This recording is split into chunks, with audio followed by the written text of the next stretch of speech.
فرجہم کنیزان سیدہ، عزاداران سید الشہداء، سورہ مبارکہ انبیاء کے جو 21واں سورہ ہے قرآن مجید کا، اس کی ایک بہت ہی مشہور اور معروف آیہ مبارکہ کو آج میں نے اپنا سرنامہ سخن قرار دیا ہے کہ جس میں پروردگار اپنے حبیب محمد مصطفیٰ صلی اللہ علیہ وآلہ وسلم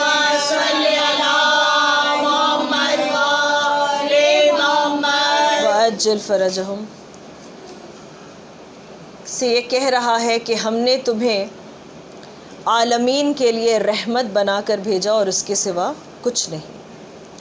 وما ارسلناک، ہم نے بھیجا تمہیں بھیجا، الا اور کچھ نہیں سوائے رحمت للعالمین، عالمین کے لیے ہم نے تمہیں رحمت بنا کر بھیجا۔ اب عزیزان گرامی، اگر کوئی اس دعوے اور اس اعلان کی وسعت کو سمجھنا چاہتا ہے، اگر کوئی یہ جاننا چاہتا ہے کہ یہ کتنا بڑا اعلان ہے کہ جو پروردگار نے کیا ہے، تو اس بات کو سمجھ لے کہ جب ہم سورہ الحمد پڑھتے ہیں اور ہم کہتے ہیں الحمدللہ رب العالمین، تو ہمارے ذہن میں یہ تصور ہوتا ہے کہ ایک سے زیادہ عالم، نہ جانے کتنے عالمین ہیں کہ جن کا تصور قرآن مجید نے 1400 برس پہلے ہی دے دیا ہے۔ یہ آج سائنس ہمیں بتاتا ہے کہ ایک سے زیادہ یونیورس ہیں، ایک سے زیادہ سولر سسٹم ہے، ایک سے زیادہ نظام شمسی ہیں، لیکن قرآن مجید میں سب سے پہلے سورہ فاتحہ کی پہلی آیت یہی ہے الحمدللہ رب العالمین، کہ ہم حمد کرتے ہیں اس کی کہ جو عالمین کا پالنے والا ہے۔ صرف یہ نہیں کہ جس نے خلق کیا اور خلق کر کے چھوڑ دیا، بلکہ پالنے والا ہے، یعنی ہر ضرورت کو پہلے اس کے کہ انسان مانگے یا مخلوق مانگے اسے پورا کر دینے کی صلاحیت رکھتا ہے۔ تو اگر انسان اس اعلان کی وسعت کو سمجھنا چاہے وما ارسلناک الا رحمت للعالمین، تو اس بات کو مد نظر رکھے کہ جہاں جہاں تک عالمین کا تصور ہے نا، جہاں جہاں تک اللہ کی ربوبیت پہنچی ہے، وہاں وہاں تک کے لیے محمد مصطفیٰ سایہ رحمت ہے۔ ایک درود پڑھیں مل کر۔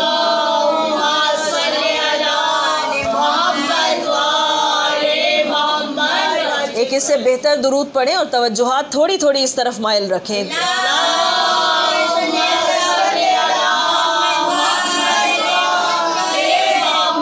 وعجل فرجہم، تو عزیزان گرامی، جس کے بارے میں اللہ یہ کہے کہ ہم نے تمہیں عالمین کے لیے رحمت بنا کر بھیج دیا، جب اس کے آنگن میں اس کی بیٹی رحمت بن کر آئے تو ذرا تصور کیجئے کہ اس بیٹی کا مرتبہ کیا ہے، کہ جو ایک عام انسان جب ایک باپ بنتا ہے بیٹی کا، تو اللہ کہتا ہے کہ ہم نے تمہارے گھر اپنی رحمت اتاری ہے، ہم نے تمہارے گھر اپنی رحمت اتاری ہے۔ تو جو رحمت للعالمین کے گھر کے آنگن کو اللہ کی رحمت سے مزید بخشے، اس بی بی کا کیا مقام ہے۔ عزیزان گرامی، کیا کہنا کہ جس کے احترام میں رسالت کھڑی ہو جائے۔ اسی قرآن مجید میں پروردگار کہتا ہے کہ محمد رسول کے سوا کچھ نہیں، وما محمد الا رسول، کہ محمد رسول کے سوا اور کچھ نہیں، یعنی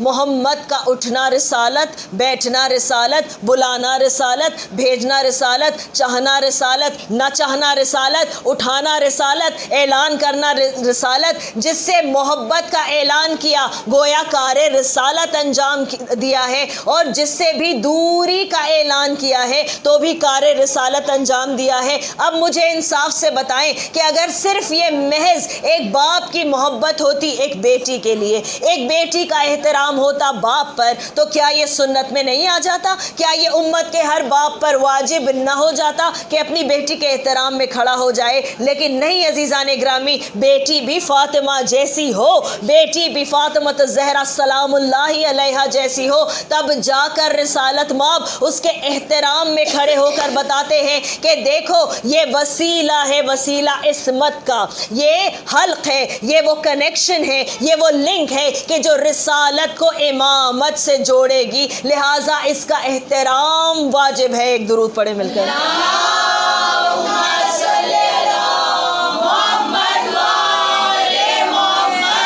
وَعَجِّلْ فَرَجَهُمْ، اور کیا کہا اپنی بیٹی کے بارے میں، فاطمہ بَضَعْتٌ مِّنِّی، فاطمہ میرا حصہ ہے۔ کبھی شاید اسی ممبر سے اسی محرم میں میں نے آپ کے سامنے عرض کیا ہوگا کہ جز اور کل کا فلسفہ کیا ہے۔ جز حصہ ہے، کل مکمل چیز ہے، ہول اور پارٹ کا جو کانسیپٹ ہے۔ عزیزان گرامی ماشاءاللہ میرے سامنے یہ بچے بیٹھے ہیں میرے، اب میں ان کے لیے ایک مٹھائی صحیح لاؤں، ایک چاکلیٹ کا بار لاؤں اور اس کو کھول کر اس کا ایک حصہ میں لے لوں اور اس کے بعد اسے وہ دوں، ایک بات یقینی ہے کہ بچہ دوبارہ مجھ سے بات نہیں کرے گا۔ میں کسی کے لیے کوئی اس کی پسندیدہ شے لے کر جاؤں، چلیں آپ میرے گھر آئیں مہمان، اور میں مہمان نوازی اس طرح کروں کہ ڈھیروں پکوان پکاؤں، لیکن ہر چیز آدھی آدھی توڑ کے آپ کے پاس رکھوں، ایک روٹی بھی لگاؤں تو ایک حصہ اس سے نکال لوں، ایک بات اور یقینی ہے کہ دوبارہ آپ میرے گھر نہیں آئیں گے، کیونکہ آپ یہی کہیں گے کہ انہیں تو تمیز ہی نہیں ہے، چیز کو پورا نہیں دیتے، یہ سالم نہیں دیتے، یہ پورا نہیں دیتے۔ جو بات بچے کے سمجھ میں آتی ہے کہ ان کی کیا محبت ہے کہ انہوں نے جز میں سے، انہوں نے کل میں سے جز نکال لیا، وہی بات بڑے کے سمجھ میں آتی ہے کہ ان کی کیا تمیز ہے کہ یہ چیز کو سالم نہیں رہنے دیتے، یہ جز کو نکال دیتے ہیں۔ میں قربان جاؤں اپنی نبی کے فصاحت اور بلاغت پر کہ جس نے کہا فاطمہ بَضَعْتٌ مِّنِّی، فاطمہ میرا حصہ ہے۔ اب یاد رکھو کہ اگر تم نے کار رسالت سے استفادہ کر کے اس اسلام کو حاصل کیا ہے، اگر تم نے فروع دین انجام دیا ہے، اور اگر اس کو تم اپنا راہ نجات سمجھتے ہو، اگر تم اسے اپنا زاد راہ سمجھتے ہو اس زندگی جاویدہ کے لیے، تو یاد رکھنا یہ تو سالم نہیں ہے کہ جب تک اس میں فاطمہ کی محبت شامل نہ ہو، یہ تو سالم نہیں ہے کہ جب تک فاطمہ کی اولاد سے محبت نہ ہو۔ یاد رکھنا کہ جو چیز کائنات کا ایک عام بچہ قبول نہ کرے اس لیے کہ وہ سالم نہیں ہے، اس لیے کہ کل میں سے جز نکال لیا گیا ہے، اس لیے کہ پورے میں سے حصہ نکال لیا گیا ہے، تو یہ ادھورے آدھے ایمان لے کر اللہ کو کیا منہ دکھاؤ گے؟ ایک درود پڑھیں مل کر۔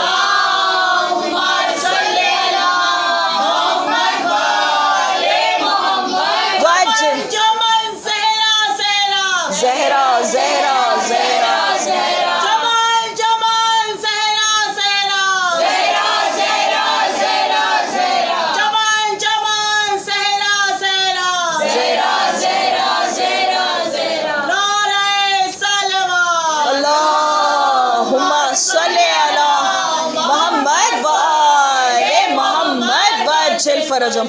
جز اور کل کا یہ رشتہ سمجھ میں آ گیا، اب اس سے آگے بڑھتے ہیں۔ کیا ہیں رسالت مآب؟ کیا ہیں؟ بشیر ہیں، نذیر ہیں، سراجم منیر ہیں، اور کیا ہیں؟ شفیع روز جزا ہیں۔ تو عزیزان گرامی اگر بشیر اور نذیر ہیں یعنی بشارت دینے والے ہیں اور آخرت سے ڈرانے والے ہیں، تو پھر فاطمہ وہ ہیں کہ جو امت کو جہنم کی آگ سے بچانے والی ہیں، کہ جو امت کو، جس کے نام کا مطلب ہی یہ ہو کہ الگ کرنے والی، الگ کرنے والی، جس کے نام کا مطلب ہی یہ ہو کہ جو جہنم کی آگ سے امت کے مؤمنین کو، مسلمین کو نہیں، مسلمین کو نہیں، مؤمنین کو بچا کر لے جائے گی جنت میں۔ کیا کہنے کہ جس کا باپ شفیع روز جزا ہو اور وہ کہے فاطمہ بَضَعْتٌ مِّنِّی، تو پھر اس حدیث کی تصدیق تو یہیں سے ہو جاتی ہے کہ جس میں رسالت مآب نے کہا کہ جو فاطمہ کو راضی کر لے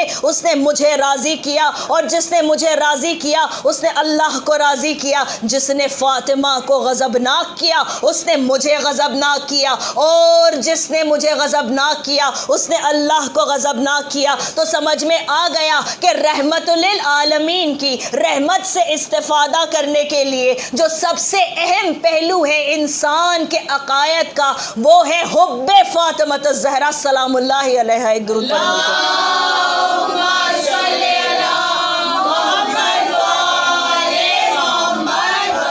فاطمہ الزہرا کو واجب دے دیا عزیزان گرامی۔ اور کیا کہنا اس بی بی کا، کیا کہنا کہ جس کے بارے میں رسالت مآب یہ کہیں کہ میرے بھائی علی ابن ابی طالب کے فضائل اتنے ہیں لا یحصی عددہ غیرو، کہ جن کو شمار کرنا کسی کے لیے بھی ممکن نہیں ہے۔ اتنے فضائل ہیں، اتنے فضائل ہیں کہ جن کو شمار کرنا کسی کے لیے بھی ممکن نہیں ہے، ناممکن ہے، ناممکن ناممکن کہ انسان علی کی فضیلتوں کا شمار کر لے، سمجھنا تو دور کی بات ہے، ہم تو گن بھی نہیں سکتے، اور عزیزان گرامی وہ فخر سے اپنے صحابی مکحول کے سامنے یہ بیان کر رہا ہے، ان اللہ زجیونی، کہ میری شادی اللہ نے فاطمہ سے کی ہے، کہاں؟ فوقا سبع سماواتن، کہ 7ویں آسمان سے اوپر کسی مقام پہ میری یہ فضیلت ہے۔ مکحول سے میرے مولا فرما رہے ہیں کہ اے مکحول سنو کہ میری 70 بالکل علیحدہ فضیلتیں ہیں کہ جن میں کوئی میرا شریک نہیں ہے، اور اس میں سے ایک فضیلت میری یہ ہے کہ میری زوجہ فاطمہ الزہرا ہے، اور میرا نکاح اللہ نے کسی ایسے بلند مقام پر پڑھایا، اس آسمانوں میں پڑھایا کہ جو 7 آسمان سے اوپر ہیں، فوقا سبع سماواتن، اونچا ہو جو 7 آسمان سے۔ اور اس کے بعد جب میں نے رسول اللہ سے یہ کہا کہ یہ میری فضیلت ہے، مجھے مبارکباد دیتے ہوئے رسول اللہ نے کہا کہ مبارک ہو علی، مبارک ہو تمہیں کہ تم اس کے شوہر ہو کہ جو سیدت النساء العالمین ہے، تم اس کے شوہر ہو کہ جو میرا حصہ ہے۔ ایک درود پڑھیں مل کر۔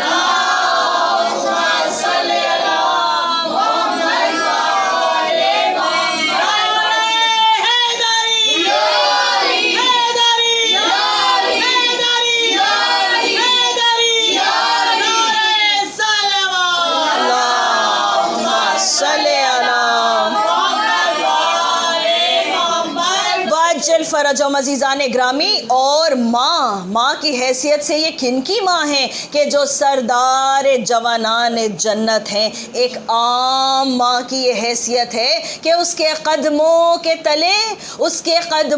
تلے کیا ہے؟ اولاد کے لیے جنت ہے، نہ کہ وہ ماں کہ جو سردار جوانان جنت کی ماں ہے۔ عزیزان گرامی یہی فرق ہے، یہیں سے ساری بحث ختم ہو جاتی ہے، بس یہیں سے سارے جھگڑے مٹ جاتے ہیں کہ جب لوگ تقابل کرتے ہیں فاطمہ الزہرا کا امہات المؤمنین سے، اور اس بات کو نہیں سمجھتے ہیں کہ جو امتی کی ماں ہو وہ رسول کی زوجہ ہو سکتی ہے، لیکن جو سردار جوانان جنت کی ماں ہے وہ بطول عذرا فاطمہ الزہرا کے سوا کوئی نہیں ہو سکتی۔ ایک درود پڑھیں مل کر۔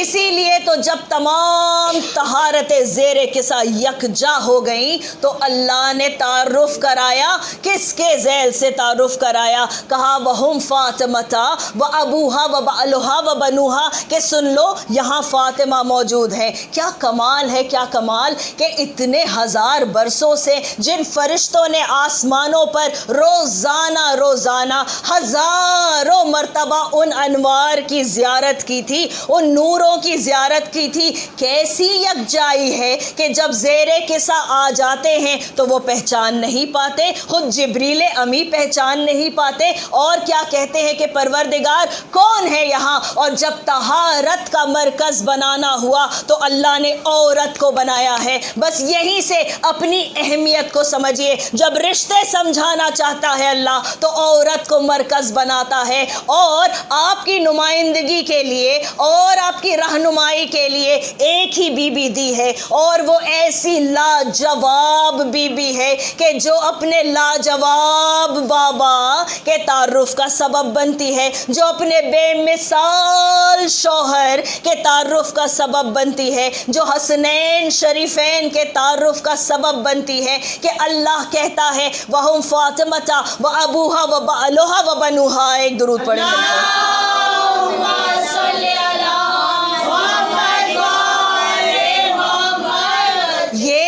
کہ جن کو رسالت مآب نے ام ابیہا کہا، کیوں؟ یہ 11 اماموں کی ماں ہیں۔ اگر ماں کا دل سمجھنا ہے تو فاطمہ الزہرا کو دیکھیے۔ ہاں عزیزان گرامی، کیا کہنا کہ جن کے بارے میں امام جعفر صادق علیہ الصلوۃ والسلام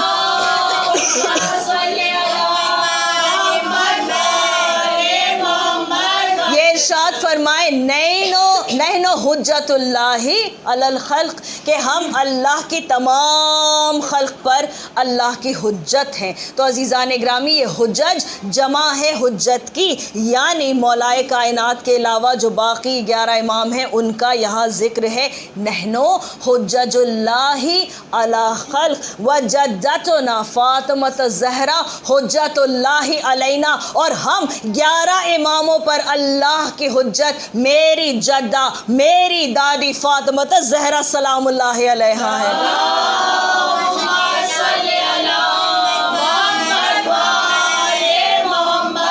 گھر میں جب طہارت کا مرکز بنانا ہوا تو فاطمہ نظر آئیں، اور میدان مباہلہ میں جب صداقت کا مرکز بنانا ہوا، جب صداقت کا مظہر بنانا ہوا تو فاطمہ الزہرا نظر آئیں کہ اسی طرح سے چل کر گیا یہ قافلہ کہ جو ترتیب آیت نے دی تھی۔ پہلے بیٹے ہیں، رسالت مآب نے اپنے نواسوں کو لیا ہے، درمیان میں فاطمہ الزہرا ہیں، پشت پر مولائے کائنات ہیں۔ سمجھ میں آ گیا یہ طریقہ کہ رسالت کے نقش پا پر جو قدم رکھے وہ فاطمہ ہے، اور فاطمہ کے نقش پا پہ جو قدم رکھے وہ امامت ہے۔ ایک درود پڑھیں مل کر۔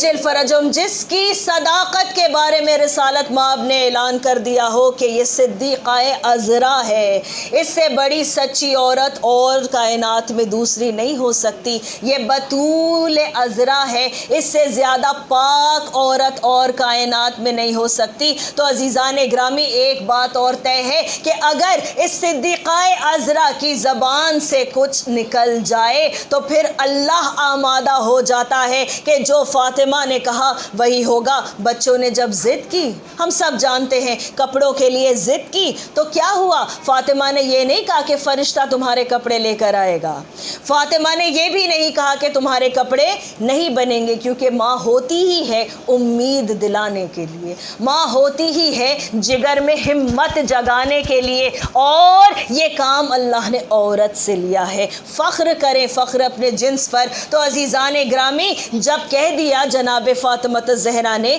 کہ تمہارے کپڑے درزی کے پاس ہے، کیا کہنا اللہ کسی درزی کو بھی تو بھیج سکتا تھا، اس کی قدرت میں کیا نہیں ہے، کسی کو بھی بھیجا جا سکتا تھا، لیکن اللہ نے رضوان جنت کو خلت جنت دے کر بھیجا اور کہا یہ سبز جامہ حسن کے لیے ہے، یہ سرخ جامہ حسین کے لیے ہے۔ لیکن رضوان جنت جب دروازے پہ آیا اس نے نہیں کہا کہ میں رضوان جنت ہوں، اس نے دق الباب کر کے کہا کہ میں درزی ہوں۔ یہ معیار ہے فاطمہ کی صداقت کا کہ جس کے لیے فرشتہ بھی اپنی پہچان بدل دے۔ ایک درود پڑھے مل کر۔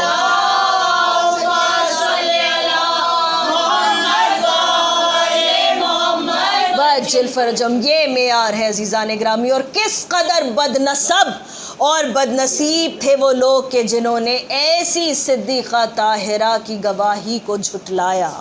عزیزان گرامی ساری جو مصیبت ہے امت پر بس وہیں سے شروع ہو گئی کہ جب رسول کی بیٹی کو انصاف نہیں ملا۔ آج لوگ اپنی بیٹیوں کی قسمتوں کو روتے ہیں۔ کیوں روتے ہیں؟ کیوں مسلمان پریشان ہیں؟ کیوں کہا جاتا ہے کہ ہمارے یہاں عورتیں اتنی پچھڑی ہوئی ہیں، ان کے حقوق ان کو نہیں ملتے، جبکہ مذہب نے ہر چیز میں عورت کو ہمیشہ بالا تر رکھا ہے، اس کے حقوق کی حفاظت اسلام نے سب سے پہلے کی ہے۔ لیکن یہ نتیجہ ہے اس ناانصافی کا، یہ نتیجہ ہے اس سرد آہ کا کہ جو میری بیوی نے اس دربار میں کھینچی تھی۔ کیا ضرورت تھی کہ جو خود جس کی ٹھوکروں میں کونین کے خزانے ہو، اسے کیا ضرورت تھی ایک باغ فدق کی؟ لیکن عزیزان گرامی یہ آپ کو سکھلا کر گئی میری بیوی کہ دیکھو ظالم کے سامنے کبھی خاموش نہ ہو جانا، ظالم کے سامنے کبھی خاموش نہ ہو جانا. جیسے تاریخ یہ لکھتی ہے کہ فاطمہ کو فدق نہیں ملا، ویسے ہی تاریخ یہ بھی لکھتی ہے کہ فاطمہ نے اپنے حق کا مطالبہ کیا. ہر مظلوم کے دل میں میری بی بی نے اس جوش کو اور اس ہمت کو، اس روشنی کو قائم کیا کہ دیکھو جب تم پر ظلم ہو خاموشی سے سر جھکا کے اسے برداشت نہ کرنا، اس لیے کہ خاموشی ظلم کے سامنے خود اس کی حمایت ہے. اور آپ جانتے ہیں رسالت مآب کیا کہتے ہیں؟ رسالت مآب یہ کہتے ہیں کہ سب سے بڑا جہاد ہے کہ انسان کسی ظالم کے سامنے کھڑے ہو کر حق بیان کرے. میری شہزادی نے یہی کیا. اسلام کی پہلی مجاہدہ میری بی بی فاطمہ الزہرا ہے. اور دوسری وجہ عزیزان گرامی ایک ذاتی وجہ ہے کہ بیٹیوں کو وہ تحفے، وہ تحائف بہت عزیز ہوتے ہیں کہ جو باپ کی طرف سے ملے. بیٹیوں کو جو انسیت باپ سے ہوتی ہے اس کی مثل نہیں ملتی دنیا میں. اور عزیزان گرامی جب بیٹی فاطمہ الزہرا جیسی ہو اور جب باپ محمد مصطفیٰ جیسا ہو، کیوں نہ میری بی بی جا کر یہ کہے کہ یہ میرے بابا کی سند ہے، یہ میرا حق ہے. آپ جانتے ہیں سب سے بڑا ظلم میری بی بی پہ یہ ہوا کہ میری بی بی نے اپنے بابا کی سند کے ٹکڑوں کو اٹھایا، سمیٹا، بٹورا اور اپنے گھر واپس آئی. ہاں عزیزان گرامی، آج میں آمادہ ہوں شہادت بی بی سکینہ سلام اللہ علیہا پڑھنے کے لیے، لیکن واقعاً جب میں سوچتی ہوں کہ جو کچھ سکینہ پر گزری وہ ایک مرتبہ فاطمہ پر گزر چکی ہے.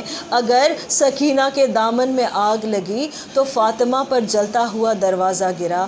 اگر گوشوارے چھینے گئے سکینہ کے تو فاطمہ کے ہاتھ سے فدق کو چھین لیا گیا. ہاں عزیزان گرامی، آپ کے گریہ کی صدا بلند ہو گئی نا، مجلس عزا کامیاب ہو گئی. میں آپ سے یہی کہنا چاہ رہی تھی کہ جو تحفہ باپ دیتا ہے وہ بہت عزیز ہوتا ہے، لیکن ایک مقام پر میری بی بی سکینہ کا جو جہاد ہے اور ان کی جو مصیبت ہے وہ بہت زیادہ بڑھ جاتی ہے. آپ جانتے ہیں کیوں؟ کیونکہ عصر عاشور جب میری بی بی اپنے بابا سے جدا ہوئی تھی، خدا مجھے طاقت دے ان مصائب کو آپ کے سامنے بیان کرنے کی، کہ جب میری بی بی عصر عاشور اپنے بابا سے جدا ہوئی تھی نا تو بابا صحیح و سالم نظر آ رہا تھا.